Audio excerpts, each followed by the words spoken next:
Hi, Happy New Year. I just found a blog written by a young lady named Crash, and I don't know her. And Crash, if you ever see this and you have any input into me reading your blog, I'd love to hear from you. But I found this so incredibly disturbing, and I just think people need to hear the truth about what is happening to young ladies. And there's so many of them. So this is what Crash wrote. Because they're saying that very, very, very few transitioners are regretting their transition and detransitioning. But I think that's probably because most of them never tell anyone that they're detransitioning. They don't go back to their providers and let them know that they have detransitioned. And so that's what we call loss to follow-up. And a lot of studies, they're admitting that over half of their clients are lost to follow-up. All right, so let's see what Crash has to say. I haven't told any of the medical providers who helped me transition that I've since detransitioned and accepted myself as a woman. Not the therapist who diagnosed me with gender identity disorder, not the doctors or nurse practitioners who prescribed me testosterone and took my blood for testing. I haven't contacted any of these women. All the providers I saw happened to be female, and told them what became of me. I wouldn't bother telling them about my detransition without telling them why I transitioned and how it was a kind of self-destructive coping mechanism. The thought of telling my old providers about how transitioning hurt me is intimidating, overwhelming. I'd be making myself very vulnerable, and I don't trust doctors to begin with, not even the nice ones. Why would it be easy to tell those who prescribed me testosterone that doing so helped me hurt myself? Why would it be easy to tell them that they were enabling my self-destruction? Their good intentions makes it even harder to tell them. I'm thinking of one of my providers in particular. She was the one everyone wanted to see because she was so chill and respectful. I really liked seeing her. My trans and genderqueer friends liked seeing her too. We were all sad when she was transferred and started seeing younger patients exclusively because we were too old to keep her as our provider. I really enjoyed how she treated me when I went to appointments with her, and she helped me take a drug that gave me problems that I'm still dealing with. It's hard for me to wrap my head around those conflicting pieces of information. I know she was trying to help me and other suffering people. She was trying to help a group of people who face many difficulties and regularly get disrespected and treated like us. The way she treated us with understanding and respect meant a lot to me and other trans people. It made the inconvenience of showing up and giving blood every few months for testing a lot easier to deal with. And she helped me hurt myself. That definitely wasn't her intention, but that's still what happened. This contradiction is difficult to face and understand. She treated me like I wanted to be treated at the time. She was supporting me and helping me do what I was convinced was best for me, and I appreciated that a lot. I appreciated all the support I got when I was transitioning. I thought taking tea was what I needed to do, and it seemed to be helping me. I liked how easy it was to get on testosterone, and I liked how I was treated when I went to my appointments. I liked how my friends all supported me and thought it was cool that I was transitioning, that they saw it as a positive thing. I also thought of it as a positive thing. And now when I look back, I'm horrified and creeped out. There's something disturbing about doing something you think is good for yourself, but that turns out to be really self-destructive. And it's even worse when so many other people were helping you and making it easier for you to do it. It's hard enough taking in how I managed to hurt myself when I was trying to find happiness and express my true self. How am I supposed to deal with how all these people in my life were trying to be helpful, but were actually enabling? How am I supposed to make sense of that? Part of me feels like it's all my fault. After all, my providers were giving me hormones on my saying so, doing what I wanted. But how are they also not implicated in what I did to myself? I couldn't have changed my body without other people helping me, writing me prescriptions for testosterone and showing me how to inject it. I feel sad, like I let myself and other people down, like I effed up an unspoken agreement between all parties involved. Support me and affirm my choices and I'll do great. Just you wait and see. Well, they supported me and went along with what I wanted, and transitioning didn't end up being so great for me in the end. It's as if I wasn't actually worthy of such treatment after all, because I didn't hold up my side of the bargain, like I deceived people about my worthiness of good treatment. I can't talk to my old providers while I still feel so ashamed of how I ended up. I'm ashamed that I deceived both of us, that the happy trans man they saw was an illusion, and all the good work they thought they were doing was a lie. And telling them the truth about what was actually going on is terrifying. That I was dissociated, acting out my trauma, that I was trying to destroy what I was and become someone else, that I didn't really know what was going on with me, that my situation turned out to be way more complicated than any of the people involved realized at the time. When someone tries to do good and ends up hurting you, it makes it hard to trust them. I did trust my providers as much as I can trust any medical professional, and they helped me destroy myself. Can they accept whatever responsibility they had in that, or will they deny it? If I open myself up and tell them how the drugs they gave me affected my life in the long run, will they be able to face that? Are they going to say it was all my fault and I should have known better? Will they actually be able to do anything that will help me now? Are they going to treat me like I'm crazy? Are they going to get defensive? What should I expect if I tell my old providers that I transitioned because I was severely harassed for being a lesbian and traumatized by my mom's suicide? I asked myself what reaction I'd most want if I did tell my providers about how transitioning hurt me. I'd want them to apologize to me. I'd want them to recognize the harm they were part of. Not take it all on themselves, but accept their role in it. Just hearing something simple like, I didn't mean to hurt you and I'm sorry I did, would be enough. I'm not ready to have that conversation, and I'm not sure when I will be, if ever. I know if my providers acknowledged my suffering and their role in creating it, that it would be tremendously healing, but right now I'm not willing to risk it. I'm afraid of being dismissed, being called crazy.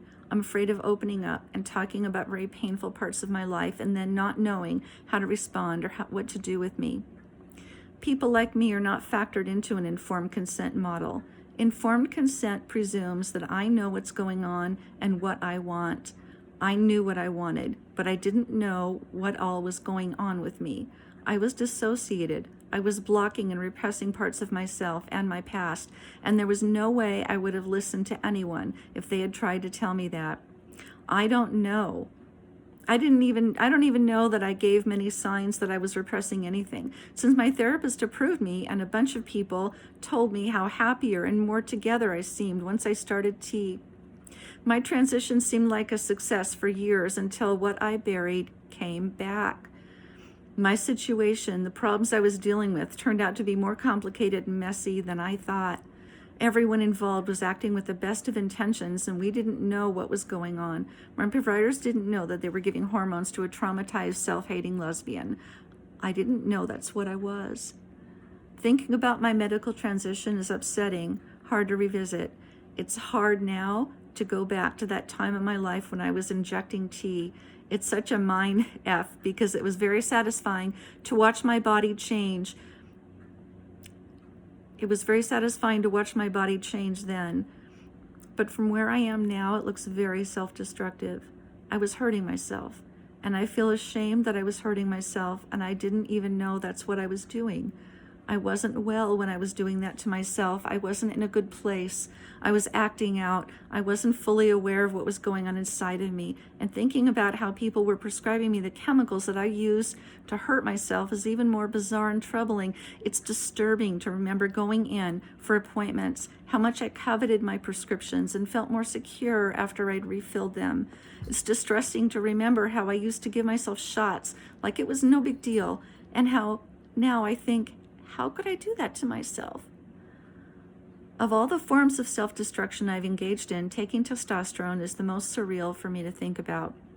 I hurt myself pretty bad doing too many drugs when I was younger, and I used to cut and burn myself. But I don't get the feeling of distraught, horrified confusion that I get when I think back on taking T. Some of the difference is due to how no one is touting drugging yourself into oblivion and cutting yourself with razor blades as life-saving treatment, the same way transition is spoken of. I knew I was a drug addict, consuming more than was good for me.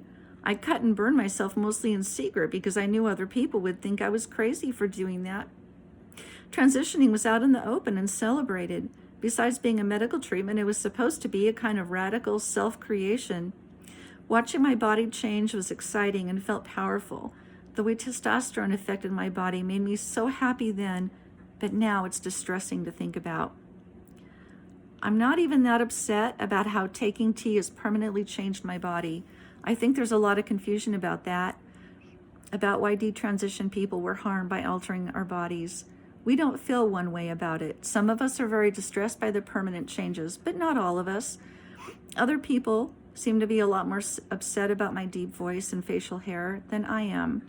I can accept how my body is now. What disturbs me looking back is how eager and happy I was to change myself so drastically that I couldn't accept who I was without intense modification. Medically transitioning symbolized how I felt that who and what I was wrong, not enough, and had to be totally reshaped to be made good. That I would rather become another person than be who I am, that being who I am was so unthinkable that I was split off and in denial of my actual self. That's the real violence. That's the mutilation, self-cutting down self to make it a more acceptable shape. Thinking about what it meant to take T cuts me deep. And thinking about where I had to be psychologically in order to do that is humiliating.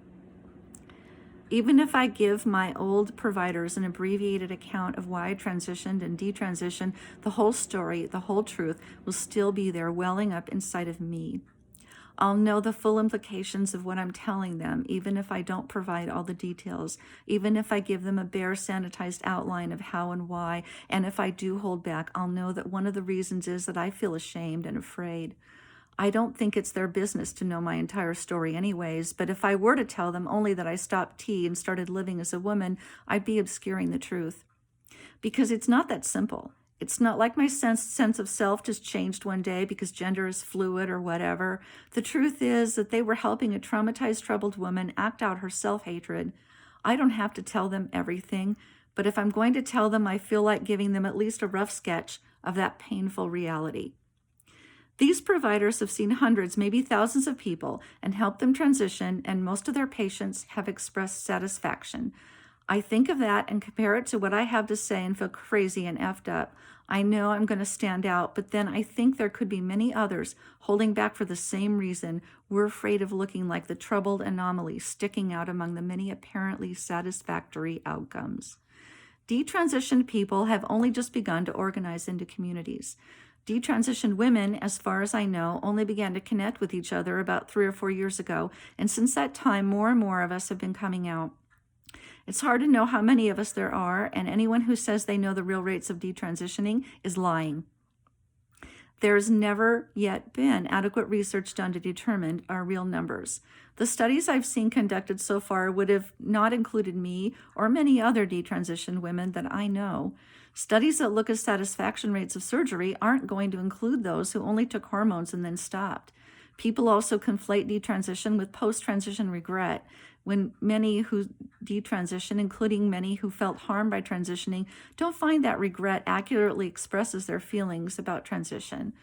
All the research so far hasn't used the right criteria to get an accurate picture of how many of us there are. So we don't know how many people end up detransitioning, but I suspect it's more than many think.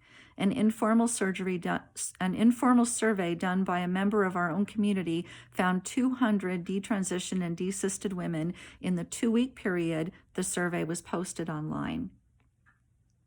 Providers working with trans patients may be motivated to ignore or dismiss detransitioned people, not only despite, but because of their good intentions. I've noticed that many of these people take pride in the good work they see themselves doing for a socially marginalized population. They're invested in a certain self-image of themselves that our experiences may challenge. If my supposed dissatisfaction didn't last and was motivated by a diluted understanding of myself, then couldn't other supposedly happy patients eventually come forward with similar problems? Why are people happy with their transitions? Is it because they're expressing who they really are, or are they creating a new self to replace a previous one that they've come to reject? If an identity is a coping mechanism, is it bound to fall apart, or could it hold together for the rest of that person's life? Could people be happy with transitioning because it allows them to escape a part of themselves they hate and reject? Am I categorically different from people who stay transitioned, or is our struggle the same, and the difference is that I found another way to deal with it? Could my old providers see that I am not only a challenge to the validity of their work, but that my experience also points to new possibilities? That my story offers not only an example of how transitioning can be harmful, but also offers up other methods to treat dysphoria and help people find peace with themselves. Because while I have suffered, I have also come to a better place through detransitioning and accepting myself. I've found what I was looking for, not in the testosterone they prescribed, but embracing what I once rejected in myself, and through connecting with other women. Can they hear and appreciate how I gain more from my own efforts than from their attempts to help me?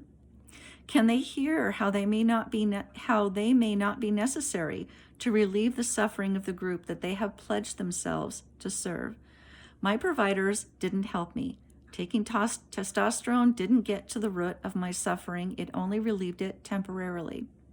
I came out of my transition with many of the same problems I had before, and then some. Being supported in my trans identity didn't help me. Letting go of it and accepting myself as a woman did. Changing my body didn't help me find lasting peace. I helped myself by tracing back my trans identity and dysphoria to trauma and working through how I'd been hurt. Developing a daily meditation practice ended up improving my life in many more ways than taking tea ever did, and helping me become more present in my body. Reaching out to other women, specifically other lesbians and detransitioned women, helped enormously. I find that I don't have much to say to my old providers in terms of how they could change their practice to better suit the needs of dysphoric women like myself. I don't want to help them reform their work. I want to cut them out of the picture as much as possible. I want dysphoric women to be able to recognize the true nature of their suffering without having to muck through transitioning and then back out again. I want to change how dysphoria is discussed and raise awareness of it, of how it can be rooted in psychological and societal factors, how there are other ways to treat it aside from changing your body. I want to create a strong community of dysphoric and detransitioned women that provides support and healing to its members. Some therapists may learn from us, but it is important to remain autonomous. While some detransitioned people have found help from therapists and are working to become therapists, there are many who have not found therapy helpful and are generally distrustful of therapists and mainstream psychiatry. As someone who is unwilling to see mental health professionals due to bad past experiences, it is important for me to create resources for those who choose to avoid therapists or find therapy doesn't meet all of their needs. This, among many reasons, is why peer support and creating a community is crucial. Many of us have found ways to manage and relieve our dysphoria on our own and with the help of other dysphoric women. As our community grows and develops, our collective well of knowledge and experience will increase, and our methods for treating dysphoria will evolve. Considering my own efforts and those of other detransition women eases my sense of shame and relieves the despair that wells up when I think back on my self-destructive actions. While I may have forgotten who I was and tried to destroy myself, I also brought myself back to awareness and worked hard to heal. Memories of the past may disturb me, but they are figments in my mind, and the feelings that accompany them pass on. I experience the pain of the past to release it. I am no longer the one I remember. I have grown much since then. The present I live in is full of creation and making connection with other women, healing and learning to embrace who they are. Where my providers failed, I have succeeded. I am no longer disconnected from my body. I am more present in her and in my life overall. I'm no longer obsessed and agonizing about how to express what I used to think of as my genderqueerness, a constellation of feelings of being different genders that shifted back and forth. I used to let these feelings define me because I believed they made up who I was, and I changed my body and my lifestyle in order to gratify them. Ultimately, I detached from them, began to see them as responses to the world I was living in, not as an indicator of my true self, and watched them fade out as I diminished their significance to me. They were parts of me, and not even a central component, but a temporary fixation. My providers gave me hormones that fed the power of these feelings and changed my concrete reality in their image. My providers helped me strengthen my illusions, but I tore them down largely on my own. I was helped along in my process by another detransitioned woman who was also working out what she had lived through. Together we took each other beyond what our doctors had imagined for us. I found the healing transformation I was looking for was not in taking testosterone, but in connecting to all of myself. My companion through this was no medical professional, but another woman moving through her own grief and reconciliation. Maybe someday I'll track my old providers down, some of them at least, and tell them what became of me. Detransitioning has meant pushing through a lot of fear already. The thought of telling my family terrified me, seemed a near impossible task, but I did it, and it turned out well. I came out the other end stronger. It would probably be good for me to tell my old providers, even if they end up reacting poorly. It would probably be good for them to know what kind of complicated, tricky business they're engaged in by helping people change their bodies. I can't be the only one they've seen who was acting out trauma, nor the only self-rejecting lesbian. I know a lot of people want to pretend like we're exceptional, rare creatures, practically mythical, but I don't buy it. I know I'm far from the only woman who stopped transitioning and hasn't informed the providers who gave her hormones or performed surgery. Most of us come out of this experience not exactly trusting doctors. Some of us want to move on as best we can and pretend this never happened. When I think of the core message I want to impart to my old providers, I come up with this. You thought you were doing good, but you were giving me tools to hurt myself. I thought I needed to come to you to get what I needed to be happy, but I was wrong. We both had no idea what we were doing, what was really going on. Your goodwill didn't end my suffering, it increased it. You supported the splits in myself. Your kindness led to more scars, not less. I know you want to do good, to show me what your compassion looks like when someone comes back to tell you that your efforts almost ruined them. I can forgive you if you can face what you've done to me, as I've had to face what I've done to myself. I'll feel more at peace if I can see doubt rise across your face, if you have the strength to consider that I may not be an isolated case. Listen, you did not help me, except to move me farther away from myself. You did not help me. I helped myself come back from the damage that we both took part in. I found what I needed on my own, found the strength to put my knowledge into practice with the help of other women.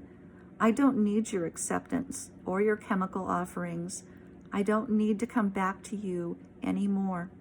This is the last time you'll hear from me. I never needed your help, and now I'm working hard to let other women know that they don't need your help either. Thank you, Crash, for your brave and honest writing, and wherever you are, I hope that you're doing a lot better in your life, and I think you're very brave.